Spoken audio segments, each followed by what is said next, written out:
제가 먼저 묻죠. 똑같이. 여러분, 법계 안에 뭐가 있을까요? 십계명. 또 아론의 쌍난 지팡이. 또 만나 항아리. 뭐 나올 대답들 다 나왔었는데, 여러분, 우리가 이 이스라엘 백성들의 생활을 보면 이스라엘 백성들 생활과 신앙의 중심은 어디입니까? 바로 성소입니다. 그렇죠? 그러면 성소의 중심은 어디예요? 물론 성소가 이제 바깥뜰이 있고 그 다음에 성소가 있고 지성소가 있고 나누어지지만, 이 성소의 중심은 어디냐면 지성소입니다. 그러면 지성소의 중심은 어딜까요? 법궤입니다. 그렇죠? 법궤. 법궤 보면은 그 그룹 천사들이 양쪽에 있고, 그 성경 표현을 보면 그룹 사이에 하나님의 보좌가 있다. 그룹 사이. 이 그룹 사이는 뭘 의미할까요?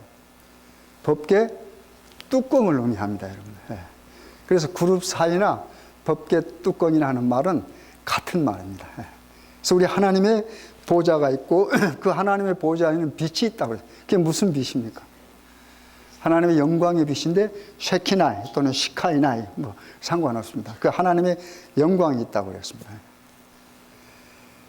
그런데 이제 우리가 구약 성경이나 신약 성경, 자, 우리 성경 히브리서 한번 보십시오. 히브리 9장 4절부터 먼저 보십시다. 히브리 9장 4절부터 먼저 한번 보십시다. 우리 성경절을 읽고 확인한 것이 좋으니까요. 361페이지, 신약 성경 361페이지입니다. 히브리서 9장 4절 보겠습니다. 금향로와 사면을 금으로 싼 언약궤가 있고, 이 언약궤는 법궤하고 똑같습니다. 언약궤가 있고, 그 어디에요? 안에 만나를 담은 금항아리와 아론의 쌍난 지팡이와 언약의 비석들이 있고, 그 위에 속죄소를 덮는 영광의 그룹들이 있으니 이것들에 관하여는 이제 낱낱이 말할 수 없노라. 히브리서는 누가 썼어요? 히브리서 기록자는 누굽니까? 사도 바울입니다. 지금 바울이 9장 4절에 보면은 언약궤가 어디 있다고 그랬습니까? 그 안에 만나를, 언약궤가 있고 그 안에 만나를 담은, 그러니까 언약궤, 이게 뭐예요? 법궤입니다. 그렇죠? 법궤가 있는데 그 어디예요? 안에 뭐가 있다고 그랬어요? 만나를 담은 금 항아리와 아론의 쌍난 뭐요? 지팡이와 언약의 비석들이 있고 그랬습니다. 그러니까 사도 바울이 말한 히브리서 9장 4절을 보면 법궤 안에 뭐가 있어요? 하나님의 언약궤인 법궤 안에 아론의 쌍난 지팡이도 있고, 그 다음에 만나도 있고, 그렇단 말입니다. 근데 구약이 한번 볼까요? 구약이 출애굽기 25장 한번 보세요. 출애굽기 25장. 출애굽기 25장 봅시다. 출애굽기 25장으로 넘어오세요. 출애굽기 25장 16절. 120페이지입니다. 구약 성경 120페이지입니다.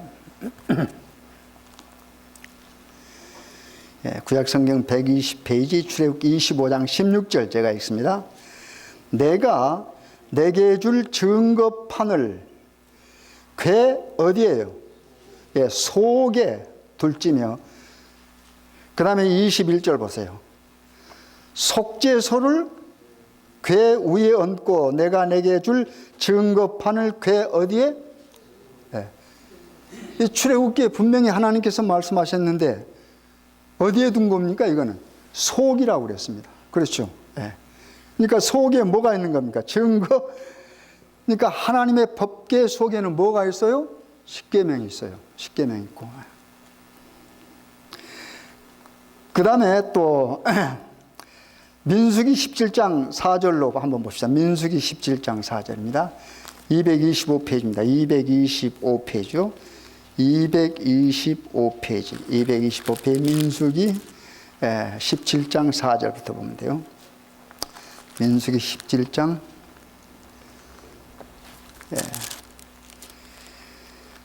225페이지입니다. 구약성경 225페이지 민수기 16장 4절. 그 지팡이를, 이 아론의 쌍난 지팡이를 말합니다. 그 지팡이를 회막 안에서 내가 너희와 만나는 곳인 증거계 어디에 두라? 앞에 두라 그랬습니다. 속 아닙니다. 아까 히브리서는 어디가 있다고 그랬어요? 안에 있다고 그랬어요. 사도 바울이. 근데 여기는 어디요? 안이 아니고 어때요? 증거계 앞에 두라 그랬습니다.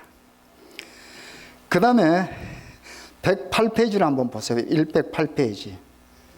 108페이지를 한번 봅시다. 출애굽기 16장 33절 보세요. 출애굽기 16장으로 넘어오세요. 아까 25장인데 16장으로. 출애굽기 16장 34절. 108페이지입니다. 구약성경 108페이지. 34절. 아론이 여호와께서 모세에게 명하신 대로 그것을 증거판 어디에요? 앞에. 그러니까 구약 성경에는 전부 어디예요? 증거판 앞이라고 그랬습니다. 만나 항아리도 어디요? 만나. 그러니까 만나가 든 항아리도 앞에. 그 다음에 또 뭐예요? 아론의 쌍난 지팡이도 어디 앞에요? 언약궤 앞에라고 그랬어요. 그리고 뭐만? 하나님의 십계명만 어디 안에 있어요? 법궤, 언약궤, 소궤 안에 있다고 말입니다. 그런데 왕상 한번 보세요. 열왕기상 8장 9절. 열왕기상 8장 9절입니다. 524페이지입니다. 524페이지. 524페이지. 524페이지 9절 한번 보세요. 9절. 왕상 8장 9절입니다. 궤 어디에는요? 궤 안에는 두 돌판, 이 두 돌판은 뭘 가리켜요? 십계명을 가리킵니다. 두 돌판 외에 아무것도 없으니. 그러니까 여기는 뭐라고 그랬어요? 그 속에는 뭐밖에 없어요? 하나님의 십계명에는 아무것도 없다고 그래요. 그러니까 아론의 쌍난 지팡이도 거기 없고 뭐도 없어요. 만나 항아리도 없고. 이게 무슨 말일까요? 히브리서 9장 4절은 어디에? 어디에 있다고? 속에. 그렇죠? 그런데 구약 성경에는 어디에요? 다 앞에 있다고 그랬습니다. 그 다음에 또 다른 성경 구절을 보면 하나님의 율법책은 곁에 있다고 그랬습니다. 왜 하나님 말씀이 틀리는 겁니까? 구약 성경에는 속에 있다는 말은 한 군데도 없습니다. 그리고 신약 히브리 9장 4절에는 안에 속에 있다고 그렇게 표현했습니다. 하나님의 말씀이 틀리는 겁니까? 이것 가지고 우리가 싸울 필요는 없어요. 그냥 그대로 받아들이면 됩니다. 왜냐하면 구약 시대에 하나님의 율법이 법궤가 뺏겨본 일도 있죠. 빼앗겨본 일도 있죠. 블레셋 사람들하고 싸우다 어떻게 해요? 법궤가 빼앗겨 버렸습니다. 그래가지고 한동안 법궤가 이스라엘 백성들에게 있지 않았어요. 그다음 그 법궤가 이스라엘 백성 다윗이 가져옴으로써 여러 가지 문제들이 많이 생겼습니다. 그래서 수십 년이 지난 후에 드디어 하나님의 법궤를 갖게 됐습니다. 그래서 그런 과정에서 혹시 그걸 누군가가, 이건 정확하지 않습니다. 그런 이야기가 있다 하는 말입니다. 누군가가 법궤 속에다 그걸 집어넣지 않았는가, 이런 생각을 가지고 풀이를 하는 학자들이 있어요. 그래서 이 신약 시대 와서는 이 성경 구절밖에 없지 않습니까? 그러니까 이 바울이 그렇게 전해 내려온 이야기를 들었을지 모른다, 그런 정도 이야기를 합니다. 그렇기 때문에 그 다음에 또 어떤 학자들은 그 지성소 안에 있는 법궤 안에 있는 십계명 앞에 위치를 보고 말하는 것이 아닌가, 라고 하는 사람들도 있고 그렇습니다. 그러니까 이런 것은 그냥 우리가 이런 거에도 있다라고 생각하시고, 제가 오늘 여러분들에게 드릴 것은 하나님의 말씀, 곧 하나님의 명령, 십계명이 얼마나 이스라엘 백성들에게 중요하고 거룩한 것이었는가, 이걸 제가 조금 말씀을 드리려고 합니다. 우리 사무엘하 6장을 펴보시기 바랍니다. 사무엘하 6장입니다. 사무엘하 6장. 사무엘하 6장, 구약성경 472페이지입니다. 구약성경 472페이지입니다. 사무엘하 6장입니다. 제가 쭉 읽겠습니다. 다윗이 이스라엘에서 뺀 무리 3만을 다시 모으고 일어나서 그 함께 있는 모든 사람으로 더불어 바알레 유다로 가서 거기서 하나님의 궤를 메어 오래 하니 그 궤는 그룹들 사이에 좌정하신 만군의 여호와의 이름으로 이름하는 것이라. 저희가 하나님의 궤를 새 수레에 싣고 산에 있는 아비나답의 집에서 나오는데 아비나답의 아들 우사와 아효가 그 새 수레를 모으니라. 저희가 산에 있는 아비나답의 집에서 하나님의 궤를 싣고 나올 때 아효는 궤 앞에서 행하고 다윗과 이스라엘 온 족속이 잣나무로 만든 여러 가지 악기와 수금과 비파와 소고와 앙금과 제금으로 여호와 앞에서 주악하더라. 저희가 나곤의 타작마당에 이르러서는 소들이 뛰므로 우사가 손을 들어 하나님의 궤를 붙들었더니 여호와 하나님이 우사의 잘못함을 인하여 진노하사 저를 그곳에서 치시니 저가 거기 하나님의 궤 앞 곁에서 죽으니라. 여호와께서 우사를 충돌하심으로 다윗이 분하여 그곳을 베레스 우사라 칭하니 그 이름이 오늘까지 이르니라. 다윗이 그날에 여호와를 두려워하여 가로되 여호와의 궤가 어찌 내게로 오리오 하고 여호와의 궤를 옮겨 다윗성 자기에게로 메어가기를 즐겨하지 않냐고 치우쳐 가드 사람 오벳 에돔의 집으로 메어간지라. 여호와의 궤가 가드 사람 오벳 에돔의 집에 석 달을 있었는데 여호와께서 오벳 에돔과 그 온 집에 복을 주시니라. 우리가 잘 아는 이야기입니다. 우사에 관한 이야기입니다. 다윗이 어떻게 됐어요? 이 하나님의 이 법궤를 가져오고 싶었습니다. 왜냐하면 이스라엘 백성들이 이제 좀 안정을 찾았어요. 다윗도 안정을 찾았습니다. 그래서 예루살렘에 다윗 성이 있는데 그곳에 뭘 가져오기를 원해서 하나님의 법궤를 가지고 오겠어요. 왜요? 법궤는 이스라엘 모든 삶과 생활의 중심이니까. 그런데 이 다윗이 얼마나 많은 사람들 여기 모집했습니까? 여기 보니까 3만을 모집했습니다. 그렇죠? 3만을 모집. 3만을 모집하고 그 다음에 궤를 메어오려 하는데 어떻게 됐어요? 여호와의 이름으로 이름하는 것인데 새 수레에 싣고 그랬습니다. 이게 참 문제입니다. 이제 여기 그냥 있었던 수레가 아닙니다. 새 수레는 그러니까 다윗이 온갖 정성을 쏟았습니다. 하나님의 법궤를 움직여 오기 위해서 3만이라고 하는 사람도 모으고 그 다음에 여기 보니까 뭐였어요? 각종 악기도 다 모았습니다. 그러니까 아주 행렬을 마치게 하는 겁니다. 그리고 어떻게? 수레도 새로 만들었습니다. 그리고 그 위에다 뭐 했어요? 하나님의 법궤를 씌웠습니다. 그리고 어떻게 수레가 어떻게 해요? 주악 속에서 가는 겁니다. 그렇잖아요. 여기 주악이라고 그랬잖아요. 이 뭡니까? 소고도 치고 그렇잖아요. 소고도 치고 여기 보니까 수금과 비파와 소고와 앙금과 제금으로 여호와 앞에서 주악하더라. 그 행렬이 잘 가다 어디에 이르렀습니까? 여기 보니까 나곤의 타작마당에 이르렀는데 뭐가 움직였습니까? 소들이 여기 보니까 소들이 어떻게 해도 띠므로 그랬습니다. 소들의 띠므로 뭐가요? 그 수레에 실렸던 새 수레에 실렸던 뭐가요? 하나님의 법궤가 휘청거렸습니다. 그러니까 거기에 누가요? 우사가 하나님의 법궤를 어떻게 해요? 보호하기 위해서 만졌어요. 그 결과는 어떻게 됐어요? 여러분 잘 아시잖아요. 우사가 현장에서 직사해버렸습니다. 다윗도 놀라고 모든 사람이 놀랐습니다. 그래서 심지어 여기 읽어보면 다윗은 어때요? 그 법궤를 가지고 가기를 두려워했어. 어때요? 다른 데다 모시나 오벳 에돔에다가 거기다가 그대로 두지 않습니까? 근데 왜 이런 일이 일어났을까요? 이 좋은 날에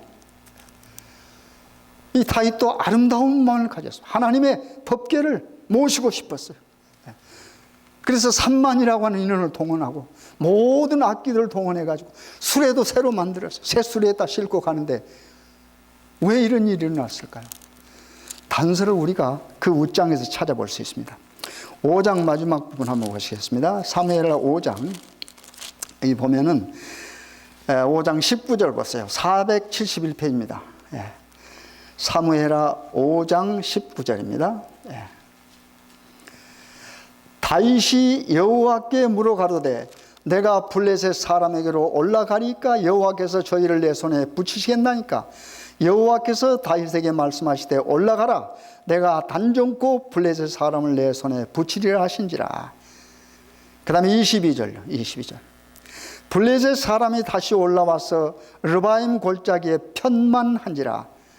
23절입니다. 다윗이 여호와께 묻자온데 가라사대 올라가지 말고 저희 뒤로 돌아서 뽕나무 숲을 맞은편에서 저희를 엄습하되. 여기 두 구절 제가 읽었습니다. 거기에 무슨 말이 나와요? 여호와께 무슨 말이 나옵니까? 여호와께 묻자오되. 다윗이 블레셋과 전쟁할 때도 누구에게 물었습니까? 여호와 하나님께 물었습니다.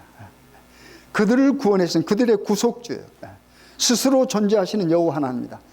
그들을 있게 하고 그들을 선택한 그들의 구속주예요. 그 여호와께 뭐 했습니까? 물었습니다. 묻고 여호와의 말씀에 의해서 뭐 했습니까? 전쟁을 해서. 그러면 언제나 승리했어요. 그런데 6장에 들어와서 다윗이 하나님의 법궤를 옮겨올 때는 뭐 하지 않았습니까? 묻지 않았습니다. 하나님께 여호와께 묻지 않았습니다. 그 뒤에 쭉 읽어보면 천부장 백부장 이런 사람들과 뭐 했습니까? 의논했습니다. 그래서 하나님의 명령이 있었는데도 불구하고 하나님의 명령을 망각해버렸습니다. 그래서 자신들의 생각으로 뭐 했어요? 새 수레를 만들었어요. 하나님께서는 이스라엘 백성들께 법궤를 움직일 때나 법궤를 다루는데 뭘 주었습니까? 지침을 주셨습니다. 이 법궤는 이 거룩한 성소에 있는 거룩한 기구는 누구만 만질 수가 있었어요? 레이하고 아론과 뭡니까? 아론의 자녀들. 그거 만들었어요. 그 다음에 이 하나님의 법궤가 움직일 때는 하나님께서 명하신 것은 수레에 움직이는 게 아니고 뭐예요? 고앗 자손들로 하여금 뭐예요? 어깨에 메고 가라 그랬습니다. 메고. 성경책 한번 볼까요? 민수기 4장 15절 보세요.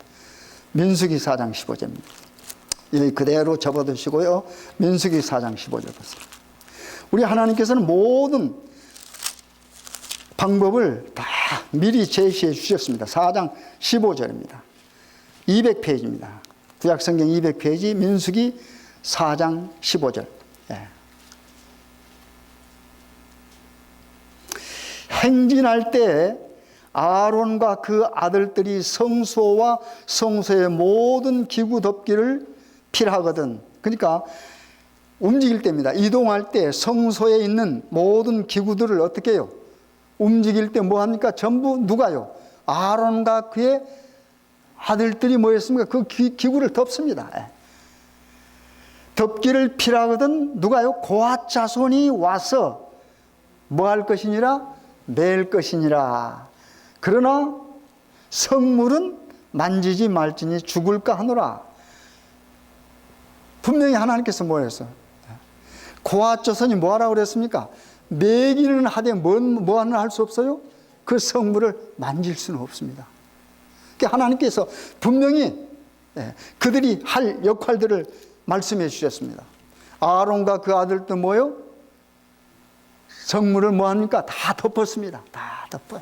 그러니까 아론과 그 아들들은 성물을 만질 수가, 타치할 수가 있죠.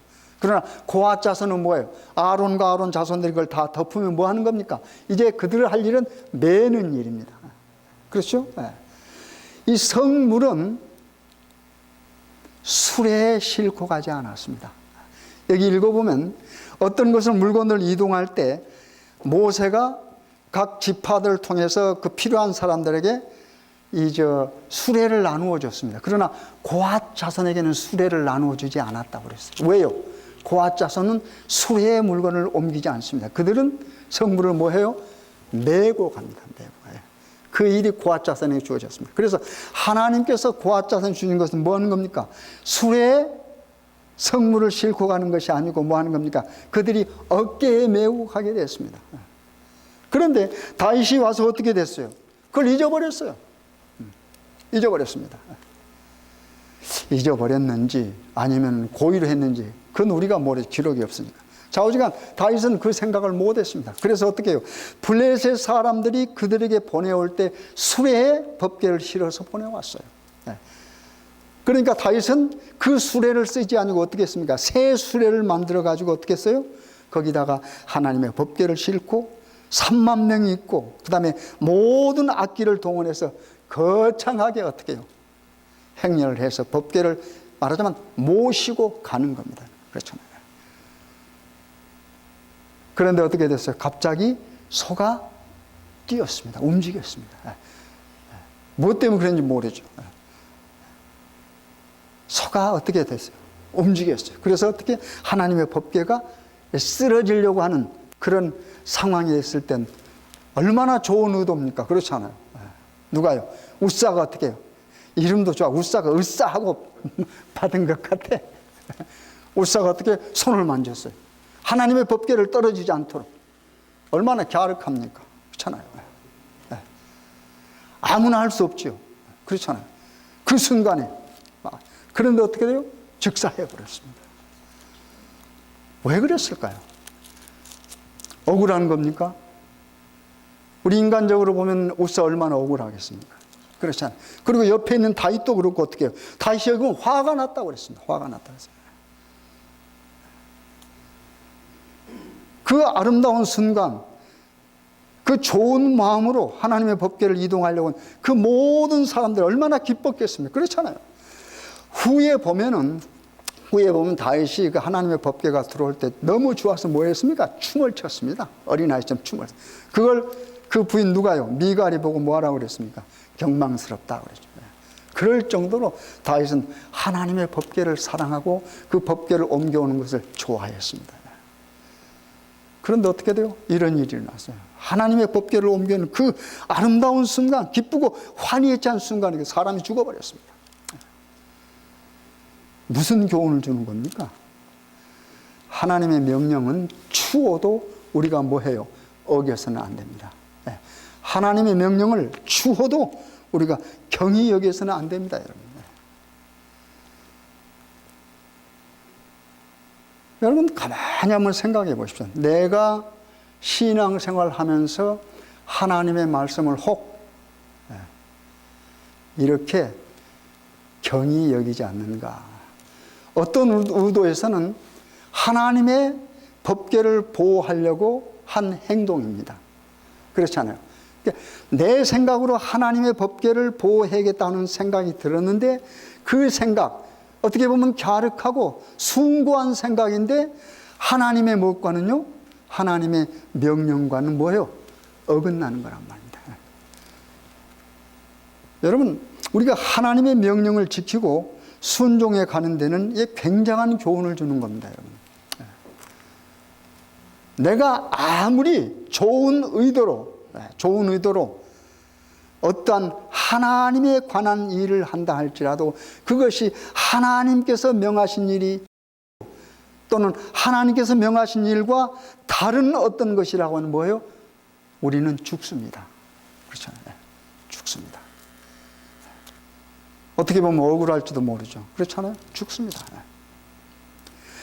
이런 일들이 또 있죠. 이런 비슷한 일들 어디 있습니까? 우리 구약 성경에. 여러분 잘 아시는 이스라엘 백성들 리드한, 인도한 누구 있어요? 유명한, 위대한 누가 있습니까? 모세 있지 않아요? 한번 보실까요? 민수기 20장을 한번 보세요. 민수기 20장. 민수기 20장입니다. 예, 민수기 20장. 229페이지입니다. 구약성경 229페이지. 민수기 20장. 제가 읽습니다.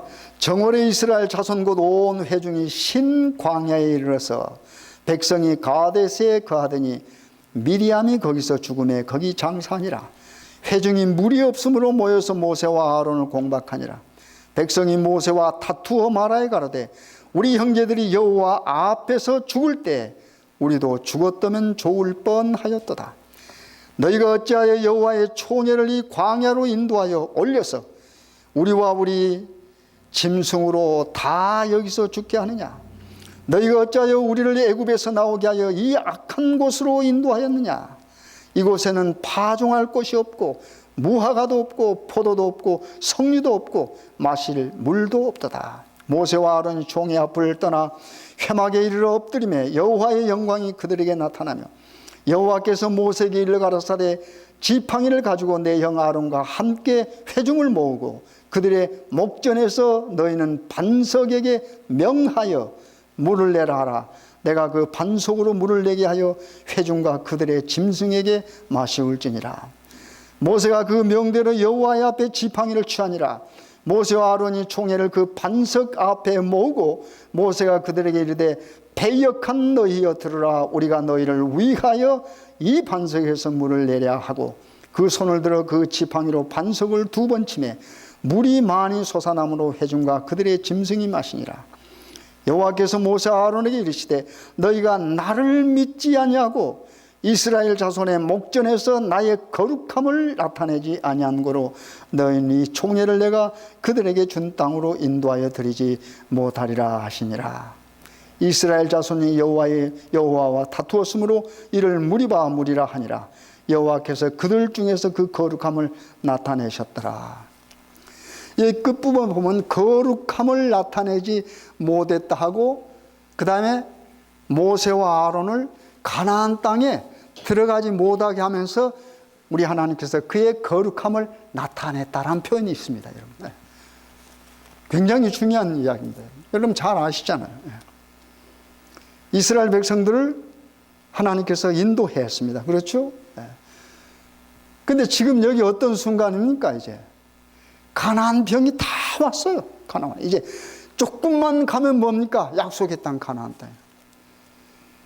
근데 지금 모세와 그 다음에 이스라엘 백성들 또는 여기 나오진 않았습니다만 여호수아와 갈렙은 굉장한 순간입니다. 왜요? 자기와 함께 나왔던 장성한 사람들 어떻게 해요? 다 죽어버렸습니까? 지금 38년 후에 여기 다시 왔거든요. 38년 전에 정탐 갔다가 어떻게 해요? 보고했는데 10명의 정탐꾼들의 보고를 들은 사람, 하나님의 명령을 따르지 않고, 그렇죠? 인간의 생각, 그걸 따랐던 사람은 어떻게 다 죽어 없어졌습니다. 다 똑같은 장소에 왔어요. 그런데 어떻게 해요? 지금 여기서 불평하는 사람들은 뭡니까? 그 사람들이 다 죽어버리고 어떻게 해요? 그때 당시에 젊었던 사람들입니다. 근데 이 사람들이 똑같은 거예요. 여기 보니까 그들의 조상들하고 똑같은 불평을 하는 겁니다. 여기는 뭐예요? 무화과도 없고 뭣도 없고. 여러분, 광야에서 무화과를 바라면 되겠습니까? 메마른 광야, 메마른 땅에서, 사막 같은 땅에서 포도를 바라면 되겠습니까? 지금 그들이 그걸 바라는 겁니다. 물론 물을 바라겠죠. 물. 그건 사막이니까. 그렇잖아요. 근데 이들은 뭐예요? 사실상 물을 한번 마셨던 경험이 있습니까? 있죠. 반석을 열어서 어떻게 물을 줬어요. 그들은 또 만나를 먹어봤습니다. 그래서 사막 가운데서 하나님의 은혜가 어떻다고 하는 것, 하나님은 자기들을 어떻게 인도할 수 있다는 걸 경험했습니다. 여러분, 경험했어요. 독사에게 물렸어요. 그렇죠? 원망하다가 물렸습니다. 그 원망의 경험도 있습니다. 그러나 원망에서 독사들에게 물렸던, 불뱀에게 물렸던 뭐예요? 하나님께서 주신 치유의 방법, 그걸 통해서 어떻게 했습니까? 바라보면 뭐였어요? 나았어요. 그런 경험도 했어요. 근데 지금 와서 뭐 하는가? 또 물이 필요하니까 어떻게 해요? 원망하는 겁니다. 차라리 우리 그때 우리 조상들과 함께 모여 차라리 그때 죽었을 때 우리도 같이 죽었으면 좋겠다는 말입니다. 여러분, 하나님께서 살려놓으셨는데 하나님 은혜 속에 살아난 사람들, 우리 그때 죽었으면 좋겠다. 얼마나 버릇 없는 태도입니까? 여러분, 그렇지 않아요? 부모들이, 여러분 부모인데 자녀들이 한번 이런 비슷한 말을 했다고 생각하고, 왜 날 낳았어? 그러면 여러분 어떻게 말하겠습니까? 그렇잖아요? 똑같은 심정 아니겠습니까? 네. 다시 읽겠습니다. 형제들이 여호와 앞에서 죽을 때에 우리도 죽었다면 좋을 뻔하였도다 그랬습니다. 차라리 우리 그때 죽었으면 좋겠다. 어찌하여 여호와의 총애를 이 광야로 인도하여 올려서 우리와 우리 짐승으로 다 여기서 어떻게 해요? 죽게 하느냐? 하나님께서 살리기 위해서 그들을 죽어 마땅한 자들을 어떻게 하나님께서 아름답게, 그 다음에 귀하게, 값지게 살기 위해서 어떻게 해요? 구원해냈습니다. 그리고 어떻게 그들을 살리려고 적과 꿀이 흐르는 가나안 땅으로 인도하려고 하시는데 어떻게 해요?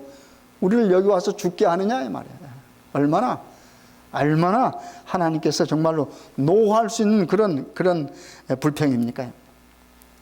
파종할 것이 없고 무화과도 없고 포도도 없고 석류도 없고 전부 없는 거예요. 마실 물도 없도다. 모세와 아론이 가서 하나님 앞에 구하니 하나님께서 어떻게 해요? 들어주십니다. 근데 어떻게 지시사항을, 어떤 지시사항을 주셨습니까? 모세와 아론을 하나님께서 불렀습니다. 불고 어떻게 해요? 회중들을 모으라. 그리고 뭐 하라 그랬어요? 반석을 뭐 해라? 네가 가지고 있는 그 지팡이로, 그렇죠? 지팡이로 반석에 뭐 해서요? 명해서 물을 내라 그랬습니다. 명해서. 이게 하나님의 명령입니다. 근데 모세와 아론이 어떻게 회중을 모았습니다. 근데 어떻게 회중을 모아놓고 보니까 어떻게 해요? 화가 나는 거라요. 화가 나는. 그렇잖아요. 그렇게 하나님께서 사랑하고 또 모세와 아론도 그렇게 힘을 들여서 그들을 인도해 나왔는데 이제 가나안 땅이 바로 목전에 있는데 어떻게 해요? 얼마나 반항을 합니까? 차라리 우리 죽었으면 했다. 왜 우리를 여기까지 이끌어 왔느냐 하는 건데. 그래서 모세와 아론이 어떻게 했습니까? 하나님의 명령을 어떻게 해요? 망각했습니다. 그리고는 바위에 명하라겠는데 어떻게 해요? 바위를 쳐버렸습니다. 그리고 그 앞에 참 하지 않아야 될 말을 했어요. 제가 그 말만 다시 읽겠습니다. 10절입니다. 모세와 아론이 총회를 그 반석 앞에 모으고 모세가 그들에게 이르되 패역한 너희여 그랬습니다. 하나님의 백성을 모세가 어떻게 했습니까? 패역한 너희여 그랬습니다. 패역이란 말이 무슨 말일까요? 보통 패역이란 말은 어떨 때 씁니까? 우리 성경에 보면은 하나님이나 부모에게 반역했을 때 쓰는 말입니다, 여러분. 그렇죠? 우리 익숙한 말이 있잖아요. 사울이 누구에게 쓴 말입니까? 요나단에게 쓴 말입니다. 그렇죠? 사울은 아버지예요, 요나단에게. 요나단은 사울의 아들입니다. 그런데 어떻게 해요? 사울은 다윗을 미워했어요. 그런데 어떻게 해요? 사울의 아들인 요나단이 어떻게 해요? 아버지의 명을 어기고 아버지가 원수로 생각하는 다윗을 보호하거든요. 그렇잖아요. 그래서 사울이 다윗에게 뭐라고 그랬어요? 이 패역 부도의 계집의 소생아 그랬습니다. 패역 부도의 계집의 소생아 그랬습니다. 근데 지금 모세가 하나님께서 정말로 하나님을 반역한 백성들이면 하나님께서 사랑하는 백성들입니다. 그들을 위해서 자신의 목숨을 버릴 그런 계획까지 세우신 하나님이십니다. 그런데 그 하나님의 백성 앞에서 모세가 뭐라, 이 패역한 너희들이여, 패역한 너희들. 그러면서 뭐라고 그랬습니까? 우리가 그랬습니다. 우리가 이 반석에서 물을 내랴 그랬습니다. 그렇죠? 이 패역한 너희들, 내가 아론과 그 말입니다. 우리가 반석에서 물을 내겠다 하는 말이에요. 물은 누가 냅니까? 하나님이 내죠. 그러면서 어떻게 했습니까? 반석을 2번 쳐버렸습니다. 물이 나왔어요? 물은 나왔습니다. 그러나 이 사건 때문에 모세는 어디에 못 들어가요? 가나안 땅. 그렇게도 그리워했고 그렇게도 가고 싶었던 가나안 땅에 못 들어간다. 무슨 교훈을 줍니까, 여러분?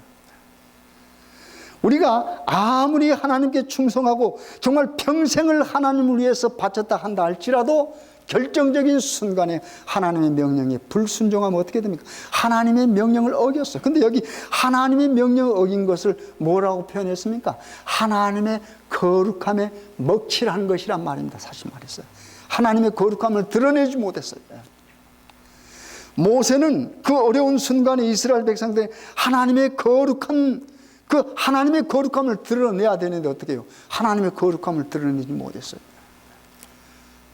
여러분, 우리가 신앙생활하면서 그렇습니다. 20년, 30년, 아니 어떨 때는 50년 우리가 신앙생활하면서 우리 생활 속에서 하나님의 뭐가 드러나야 돼요?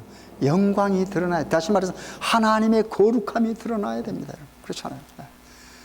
그 하나님의 거룩함이 드러나는 게 뭘까요? 뭘 통해서 우리가 하나님의 거룩함을 드러낼까요? 다른 게 아니고 하나님께서 여러분과 저에게 주신 뭐요? 말씀에 순종하는 것입니다. 말씀에. 다른 거 아닙니다. 그렇잖아요. 우리가 하나님의 몸된 교회에서 열심히 일할 수 있습니다. 그러나 그 열심히 일하면서 어떨 때는 어떻게 해요?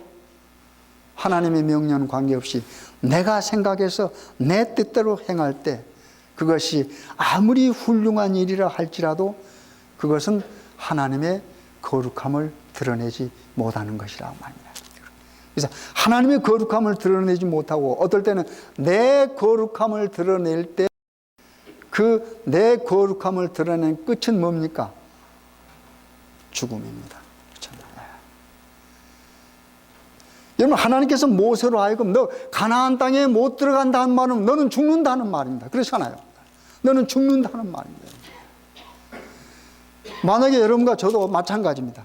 우리가 생활 속에서 최선을 다해서 하나님에게 순종하고 복종한다고 하는데 하나님의 어떤 명령이 왔을 때 우리가 우리 어떤 자신의 감정이나 우리 자신의 어떤 생각 때문에 하나님의 명령을 어기고 뭐하면 우리의 어떤 고집이나 우리의 어떤 화를 토하거나 이런 것들을 통해서 하나님의 영광이 가리워질 수 있습니다. 하나님의 거룩함이 어떻게 해요? 감추어질 수가 있습니다. 그런데 문제는 결과적으로 하나님께서 그의 거룩함을 드러내시잖아요. 하나님은 언제나 당신의 거룩함을 드러냅니다. 그게 여러분과 저를 통해서 드러내지 않는다 할지라도 우리의 어떤 행동을 통해서는 하나님의 거룩함이 감추어진다 할지라도 결과적으로 하나님은 반드시 하나님의 거룩함을 드러내십니다. 그래서 우리가 신앙생활하면서 이런 것들을 명심해야 됩니다. 단순합니다. 신앙생활 복잡할 것. 그 단순하단 말이 뭐예요? 하나님 명령을 뭐 하는 겁니까? 그대로 그냥 순종하는 거예요. 그대로 순종. 하지 마라 하면 뭐 하는 겁니까? 안 하면 되는 거예요. 근데 이게 어렵죠. 이게 어려워요. 그렇잖아요. 우리는 얼마나 따지기를 좋아합니까? 그렇잖아요. 하나님 말씀 가지고도 따지기를 좋아하고. 저도 가만히 생각해 보면 이제 곧 끝나갑니다만은 이 과거를 돌이켜보면 이 성경 공부한다고 하면서 어떨 때는 뭔가 어떤 새로운 것을 발견해 보려고 노력을 해요. 그게 뭘까요? 내 속에 뭐가 작용한 겁니까? 뭔가 새로운 것 발견해 가지고 어떤 새로운, 여러분 우리 인간에게 새로운 빛이 없습니다.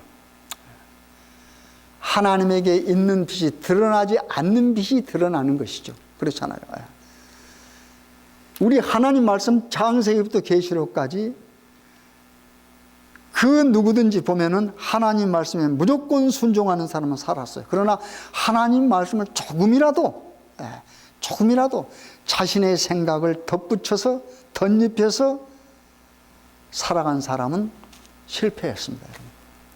하나님의 종이 이방 신을 섬기는 사람과 싸웠잖아요. 850명과 함께 싸웠죠. 그렇죠? 하나님의 종이.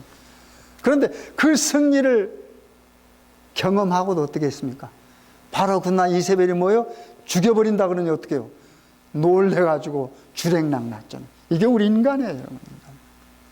그러면서 어떻게 했습니까?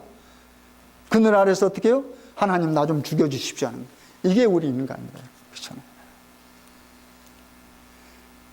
그렇게 신앙과 믿음으로 승리를 했음에도 불구하고 어떻게 해요? 어느 순간 그게 우리 인간의 약점입니다. 우리 인간의 약함이에요. 그래서 여러분과 저는 언제든지 넘어질 수가 있어요.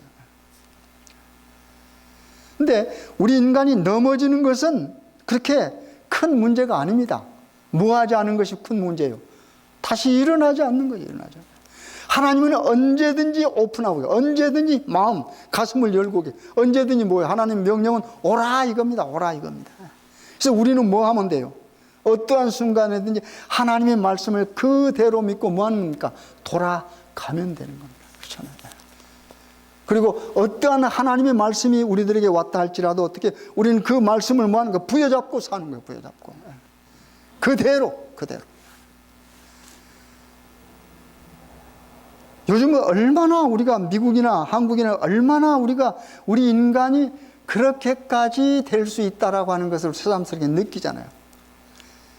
어떤 사람은 살맛 없다, 트럼프가 대통령 됐으니까 카나다 이민국 웹사이트가 너무 많은 사람이 접속해서 접속이 안 된다. 참 재밌는 세상이에요. 여러분, 우리 그거 너무 신경 쓰지 마십시오.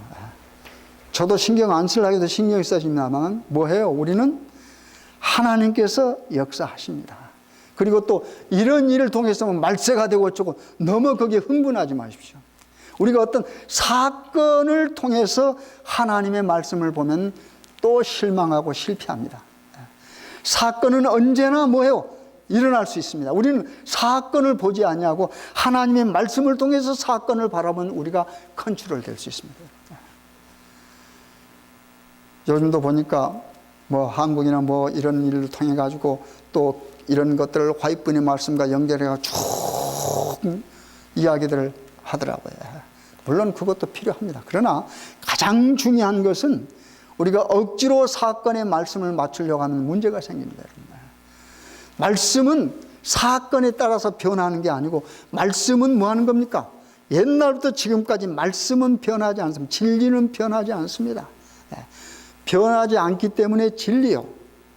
그렇지 않습니까? 그러니까 하나님의 말씀은 뭐 하는 겁니까? 언제나 변하지 않고 똑같은 하나님의 말씀입니다. 근데 우리 인간들이 살면서 어떤 사건이 있을 때마다 그 사건을 가지고 하나님의 말씀을 풀이하려고 하니까 문제가 생길 수 있어요. 그래서 잘못하면 사건을 통해서 하나님의 말씀을 왜곡할 수가 있습니다. 왜곡할 수가 있어요. 그래서 제가 여러분들에게 말씀드리는 건 저를 포함했습니다. 말씀 그대로 받아들이십시다. 말씀은 단순합니다. 그렇잖아요. 우리 말씀에 손을 대면은 문제가 생깁니다. 그렇죠? 우사가 좋은 의도로 하나님의 말씀을 보호하려고, 그렇죠? 하나님의 법궤를 보호하려고 어떻게 해요? 만지는 순간 그것은 하나님의 명령을 뭐 했습니까? 어기는 것이 됐습니다. 하나님의 명령 어기는 그 결과는 곧 죽음입니다. 여러분. 아무튼 우리가 신앙생활 하면서 가장 중요한 것이 하나님의 말씀입니다. 이 하나님의 말씀을 우리 지식으로, 우리 생각으로 해석하고 받아들이지 말고 말씀 그대로 받아들였어요. 말씀은 뭐 하는 거다? 순종하는 책이다. 하나님의 말씀은 우리가 우리의 지식으로 풀어가는 것이 아니고 하나님은 계시입니다. 여러분, 제가 늘 강조하죠. 계시는 계시자가 주면은 우리는 뭐 하는 겁니까? 받는 거예요. 받는 자입니다. 그리고 계시는 누가 풀어줘요? 계시자가 풀어줍니다. 우리는 계시를 받고 우리 계시를 우리가 풀어서 이해할 수가 없습니다. 여러분 성경 볼 다니엘서를 여러분 공부해 보십시오. 다니엘이 자기 스스로 하나도 계시를 풀지 않았습니다. 아무튼 우리가 하나님 말씀을 있는 그대로 믿고 어떠한 주변에 사건이 일어난다 할지라도 사건을 통해서 하나님 말씀을 보지 마시고 하나님의 말씀을 통해서 사건을 바라보서 승리하시는 여러분과 제가 될 간절히 바라겠습니다.